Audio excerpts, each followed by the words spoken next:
Well, a crazy game on Sunday in the finale, but a very successful weekend still for the Detroit Tigers. We'll talk about that and so much more all today on Locked On Tigers.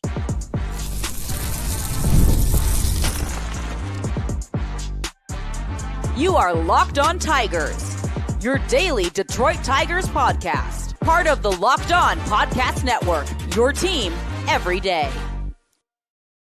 What is up, everybody? Welcome back to another edition of Locked On Tigers. I'm, of course, your host, Scott Bentley. Today is Monday, August 25th, 2025. Thank you so much for making Locked On Tigers your first listen every single day. We are free and available wherever you get your podcasts, including YouTube. Part of the Locked On Podcast Network, your team every day. Today's episode is brought to you by 5 Hour Energy. Enter for a chance to win a dream golf trip for two to any golf tournament in the USA. Visit 5hewin.com for full rules and entry. No purchase necessary. Excludes the Masters tournament. Ends October 31st, 2025. Welcome in. Welcome all, everybody. Happy Monday. Hope you all had a fantastic weekend. The Detroit Tigers, maybe fantastic. I think maybe that word is just reserved for sweeps and the like, but this was still a very solid weekend of baseball for your Detroit Tigers. They win 7-5 on Friday, 4-2 on Saturday, and then lose a crazy back and forth, blown leads, big leads, everything, 10-8 loss on Sunday. The Tigers' record is now 78-54 on the season, as the Royals are now 67-64. So, first thought is, as I've kind of reiterated a couple of times already, I thought this was a good weekend of baseball. The Tigers have now won 9 of their last 11 ball games, which is fantastic. This was an incredible series. They came back twice this weekend. Obviously, they then blew it again on Sunday, so they end up with the loss. But they were down pretty comfortably at 2 separate points in this series, and that's a playoff hopeful division rival in the other dugout. And the Tigers were able to get the upper hand over 3 games. A series win without having a Tarek Skubal start in there is also always a really big deal. But I thought they were completely dead in the water on Friday. I really did. That Riley Greene home run and then all the momentum that kind of followed and came with that was absolutely incredible. I guess on Sunday too. I mean, they were down 6-1 in the third. I didn't think that they were going to mess around and find a way to have a lead a couple of innings later then either. But that Riley Greene home run on Friday specifically, that is legitimately one of the coolest moments of the year in my eyes. And yeah, like you're same thing I always complain about. I can't stand doing weekend recaps where Sunday's game is a loss and it's a series win, because everyone is whatever, upset or frustrated at a loss on Sunday, but we have to recap the whole weekend. And I really do think that this was, I'm not losing sleep over Sunday's game, man. I'm really not. I think this was a pretty successful and solid weekend of baseball. And the Tigers now have a double-digit lead in the American League Central heading into the last week of August. Beautiful stuff. Just really an incredible showcase of what has made the team so effective and so good so far this year. They just, I say the words applying pressure so often. I really do. I mean, that's kind of been the theme on this show for the entire year. Like that, I really do think that plus obviously solid pitching production has been the biggest reason why they find themselves where they do. So what went right? They had 11 runs in the first 2 games offensively and 19 total in the series. That's off of some decent pitching, some not decent pitching. I mean, 8 runs on Sunday in a Seth Lugo start is always an accomplishment. But the approach at the plate from the whole team, right? The whole entire game plan or offensive approach from this lineup just continues to look night and day better than it did during the cold streak. There's a lot more patience in the box. There's a lot more of that mindset of trying to keep the line moving. Base running was incredibly aggressive. It really only came back to bite them once, that Jahmai Jones trying to extend a single into a double on Sunday. Outside of that, it really benefited them pretty much exclusively, which is why they do it. They're going to come out on top more times than they're not in those situations. So, yeah, like as I say all the time, that they just apply pressure to the opponent. Down 6-1 after the third, and they're winning by the fifth on Sunday. You had a comeback win on Friday. They really don't go away. And they're able to do that because they have one of the deeper lineups in baseball. They don't have a single guy that has, an OPS. Currently they don't have a single guy with an OPS over 850. But even when Riley Greene was firing on all cylinders, he didn't have, like a bona fide, like 950 OPS or anything like that, right? Like they don't have anyone in the 900s or just one guy that is responsible for almost all of their offense. But they have an entire lineup of seemingly like league average or better hitters. And that is so difficult to navigate. I mean, you go through, they have one of the highest totals of just players with an OPS plus over 100. So just an OPS that is higher or above league average hitters than anyone else in baseball. They're towards the top of the MLB in that regard. And that's really difficult to navigate. And that's why they're able to continue to apply pressure. It doesn't matter where you are in the lineup, etc. The pitching this weekend was also pretty solid until Sunday was not. But I think there's still plenty of stuff that they can improve on and that I hope is addressed here in the last month plus of the season. But this was, I still believe, a really successful series. So Riley Greene, kind of the star of the show offensively, had hits in every ball game, finishes the weekend with 2 home runs, has 31 home runs on the season, and it is August 25th. That is remarkable. He's also closing in on 100 RBIs. He's going to get that, barring a catastrophe, with plenty of time left until the end of the season as well. So a really awesome weekend. He's definitely seeing the ball much better. And one of the biggest reasons is really not because of the home runs. Like even when he was struggling, he still ran into, home runs every once in a blue moon. It's because of the walks. He had another one on Sunday. His walk rate is skyrocketing over the last 2 weeks. And that's something he really wasn't doing. We talked earlier in this month just about his swing rate, literally just amount of times you swing the bat. His is astronomically high and was the highest point that it had been in his career. So I think it's really good for him to be a little bit more selective about where and when he is attacking, and it seems to be paying off really well for him. But yeah, man, that home run against Zerpa on Friday. Riley Greene has struggled against lefties this season.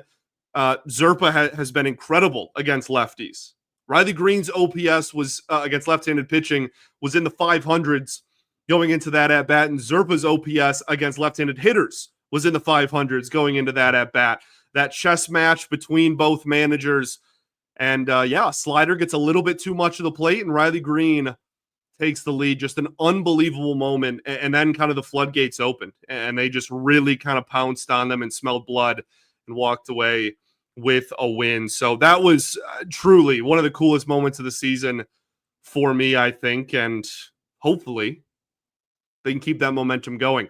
Let's talk about all of the other players that had solid weekends offensively, which is, you're going to find out almost everybody if you watched.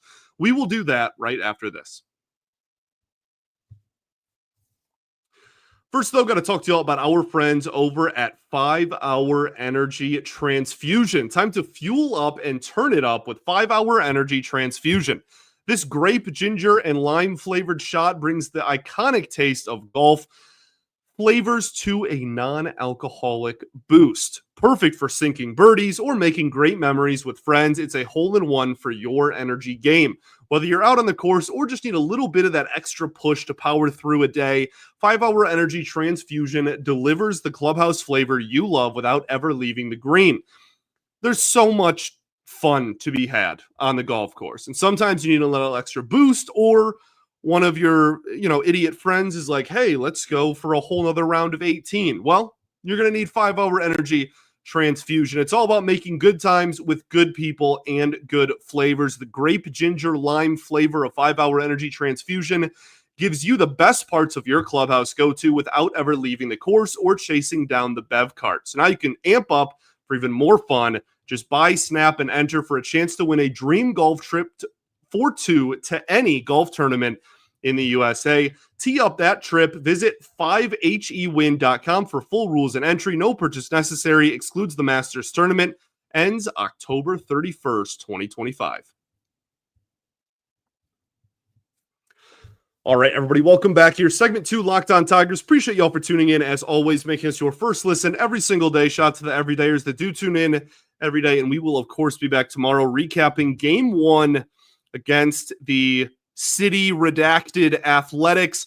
Before we get into the rest of the show, though, we have an important request here at Locked On. Locked On wants to hear from you. We've put together a survey to learn more about our listeners and make your favorite podcasts even better. This is your chance to tell us what you like, what you don't like, and answer questions about our advertising. Go to lockedonpodcast.com/survey to get started. Everyone who completes a survey will enter a chance to win a $100 Amazon gift card. Again, that's lockedonpodcast.com/survey.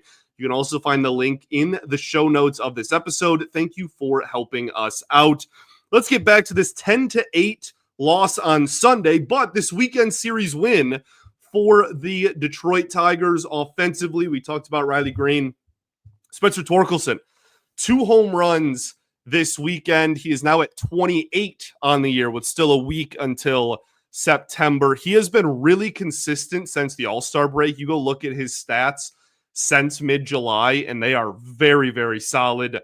That has continued to be a fantastic addition to this lineup that, least we forget going into the year, we legitimately weren't sure we were going to get. So good for Torque, way to stay on it. And yeah, I think, walks for him has been a big reason for that as well. Andy Ibanez with a home run off of a lefty. The left-handed pitching killer strikes again. Then you had the Zach McKinstry game on Friday. He was a double away from the cycle. The last cycle, man, Carlos Guillen. And I think it was 05 or 06. I remember watching that game as a very young lad. And my mom loved Carlos Guillen. And I remember staying up very late to watch that ball game. And Zach McKinstry having just an incredible performance on CMU night of all nights. Just that's what baseball is all about right there, baby. But, in terms of production, it's really good to see him have another game like this as well. He's been struggling a little bit more since the All-Star break too. So to see him have a huge night, hopefully, this lineup gets even deeper than it already is with McKinstry producing like he was, even remotely close to like he was in the first half. Speaking of extending the lineup, there might be no better example of that than Jake Rogers hitting the baseball. He goes 2 for 3 with 2 RBI on Saturday. His OPS is now over 600. Trey Sweeney's is 586, not even close to 600. So just a testament to kind of where both of them stand at this point on the season. But Jake Rogers, obviously the offense has been pretty much non-existent this year. If you're getting that kind of production from the 9-hole with Jake Rogers in the game, that's going to do you wonders and certainly help the Tigers get over the hump there on Saturday. So good to see that. Glaber, I thought, was back to kind of his old ways. We've talked about his numbers kind of declining here in the month of August. Got on base, 3 times on Saturday alone with a couple of walks mixed in there. So that was really nice to see.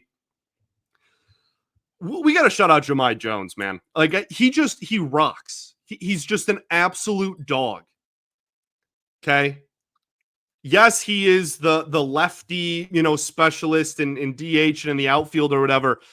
Colt Keith gets sick right before the game on Sunday. Jahmai Jones is in the lineup against a righty, has one of the biggest at-bats for the Tigers in the ball game, comes through time and time again, had a couple of knocks on Sunday with righties on the mound.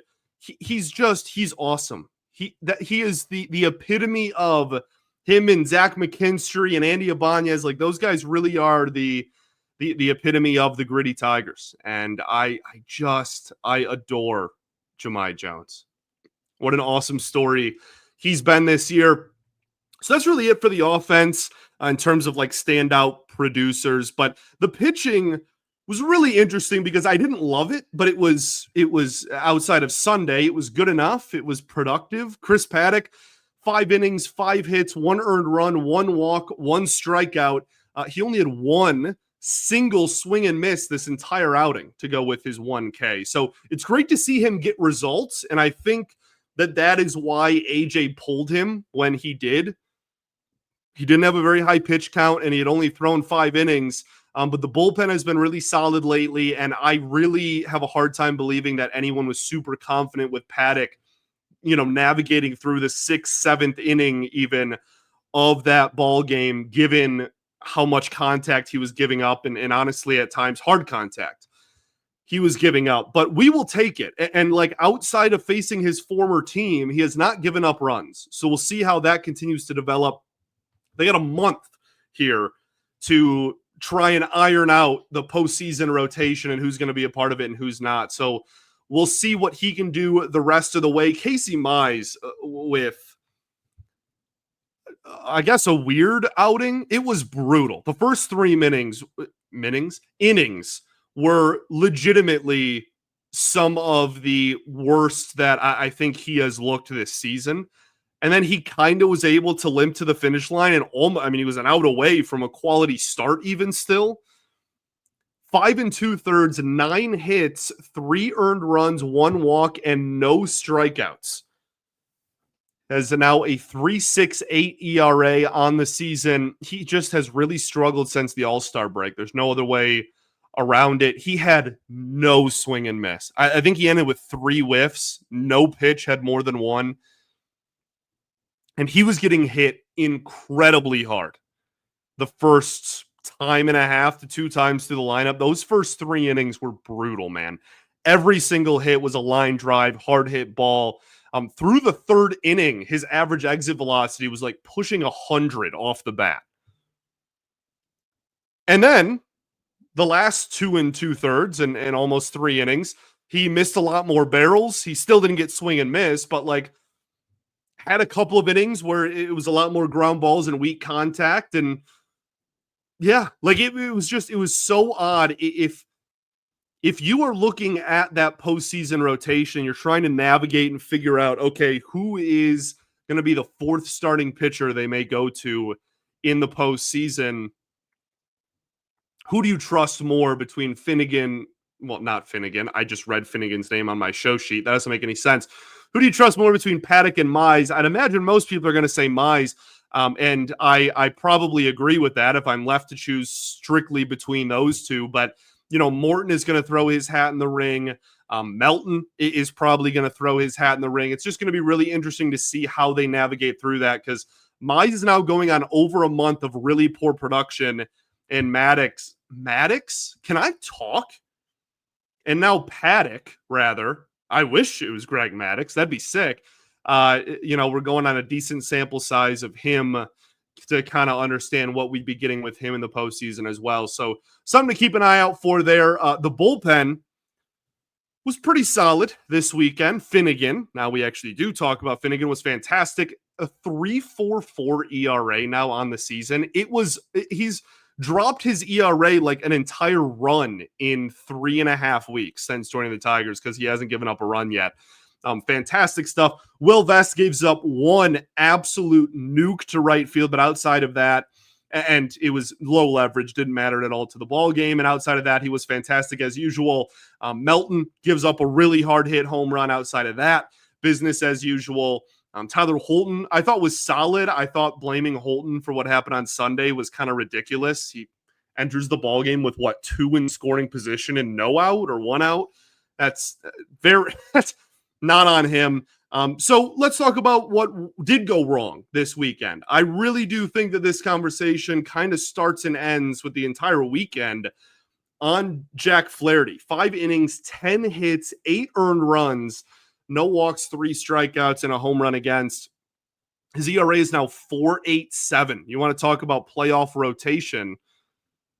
How much faith are we putting in Flaherty in a postseason rotation? He continues to just have such a weird season, man. He had solid swing and miss the first time through the lineup, was cruising, honestly. I thought he looked fantastic the first, 2 innings? And then even the first batter or two of the third inning. And then got absolutely smacked silly that second time through the lineup. Lost his swing and miss almost entirely.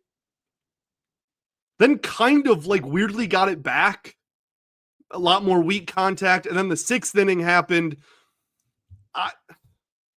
It's just all inconsistency. He's consistently inconsistent. And we've said that about Mize. We've said that about Flaherty.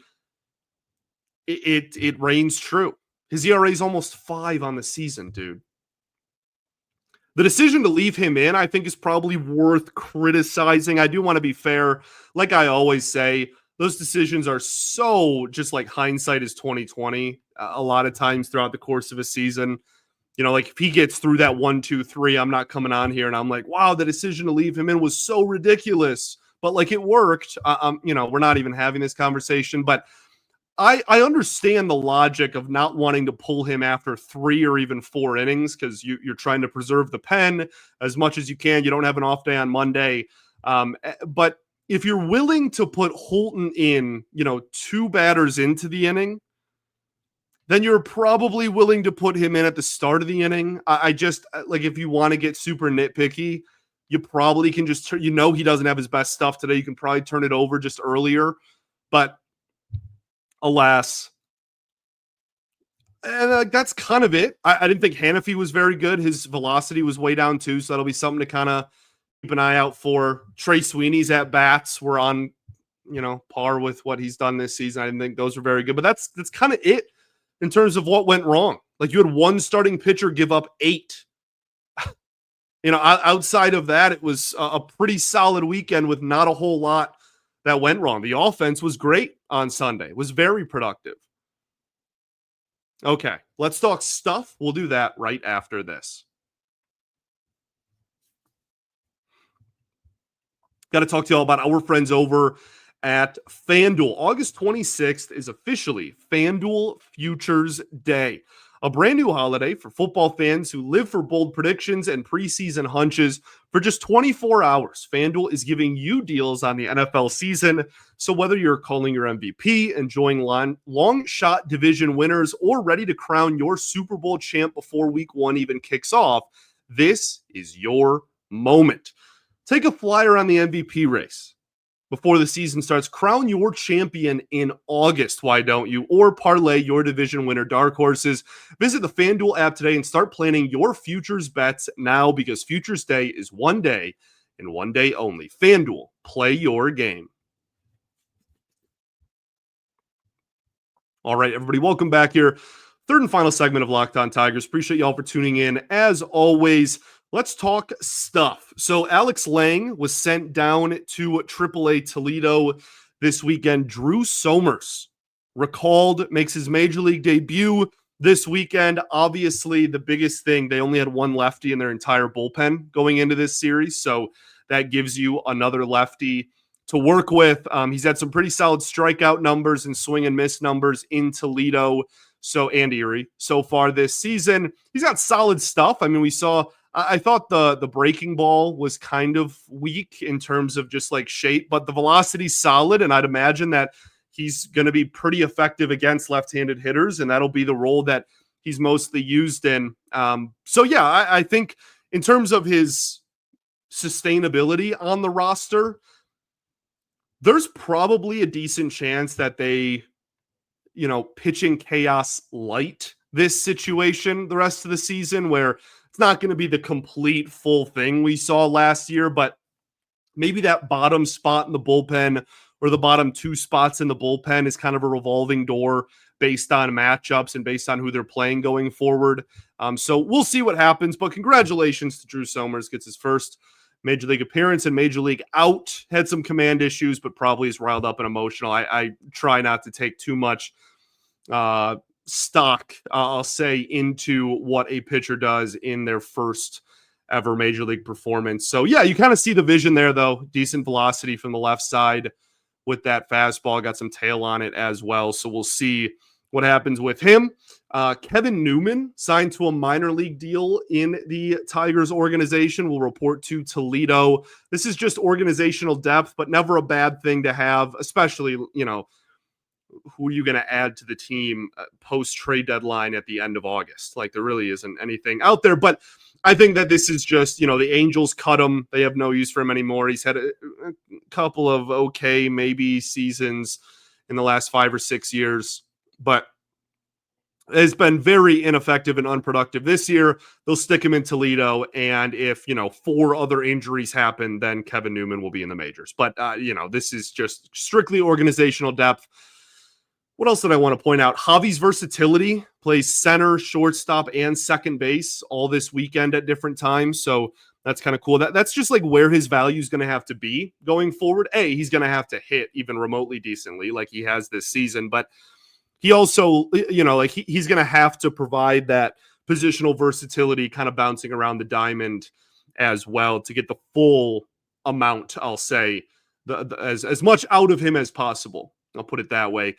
Colt Keith scratched late on Sunday. Doesn't sound like it's anything long-term to worry about. Just got sick. So hopefully that's truly all it is.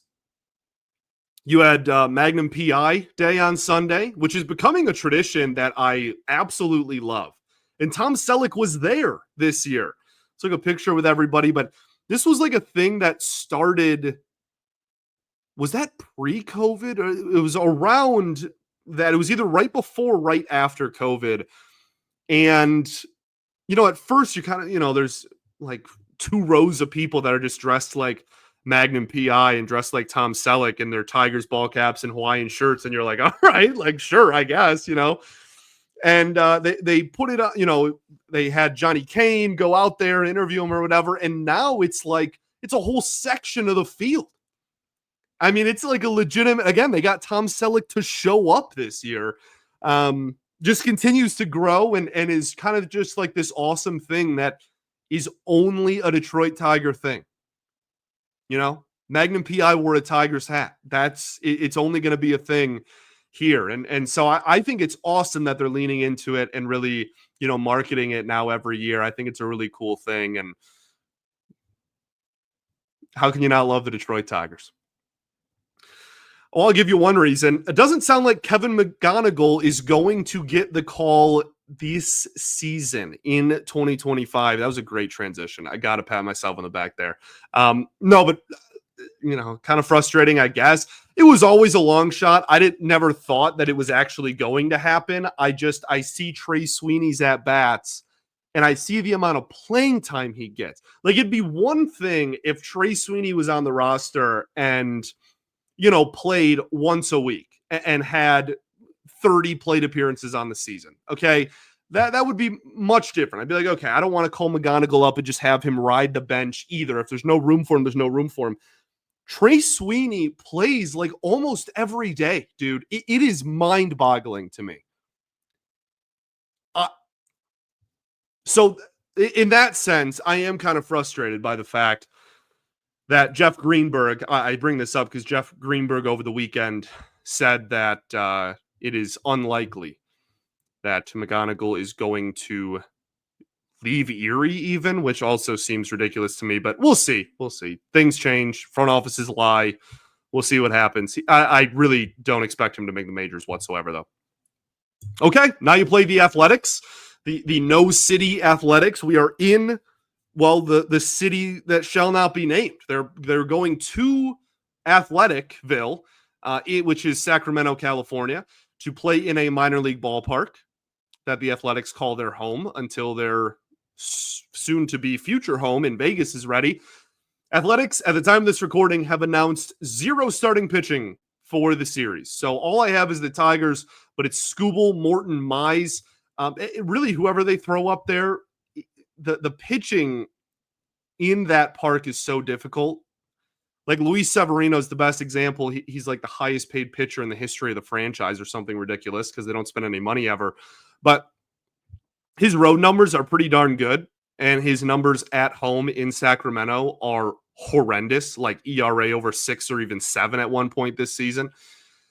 So whoever they throw out there, like the A's this year have just been the glass cannon team. If you follow hockey, they're like what the Sabres were a couple years ago, where they're around 500. They're an average team, but that's because their pitching is atrocious. Bullpen bad, starting pitching not very good, offense actually pretty darn good. This is not your older brother's Athletics that are just terrible. Okay, this is a really solid lineup. Like at one point this year was borderline top 7 or 8 in terms of run production in all of baseball. That's fallen off a little bit at times and then bounced back at times. But you should still win this series. Okay, you're playing in a minor league park against the Athletics. They have no pitching. Keep the offense rolling. You have a Scooble start in there as well. There is no reason you shouldn't walk out of here with at least 2 of 3. And if you win the first 2, then get greedy and go for 3. Thanks for making Locked On Tigers your first listen every single day. Shout out to the everydayers that do tune in every day. And we will, of course, be back tomorrow recapping Game 1 against the Athletics. Peace and love. Going to therapy's dope. And I'll catch you all tomorrow, baby. Go Tigers.